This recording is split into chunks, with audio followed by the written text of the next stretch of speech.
आपण कुठलेही व्रतवैकल्य करतो आणि देवाला नैवेद्य दाखवतो. कुठल्याही पूजेमध्ये देवाला नैवेद्य दाखवलाच जातो.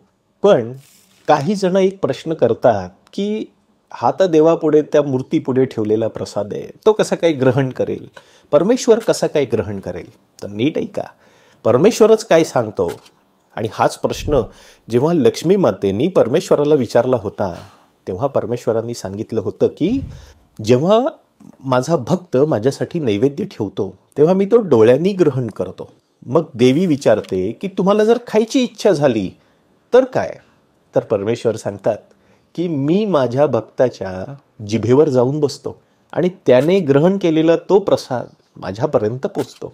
भक्ताची सेवा ही किती महत्त्वाची आहे हे यातूनच समजतं की परमेश्वर तो प्रसाद ग्रहण करण्यासाठी आपल्या जिभेवर विराजमान होतात. ही किती मोठी गोष्ट आहे. त्यामुळे भक्त परमेश्वराला असंच खुश करू शकतो. आपल्या भक्तीने, आपल्या सेवेने आपण परमेश्वराला प्राप्त करू शकतो.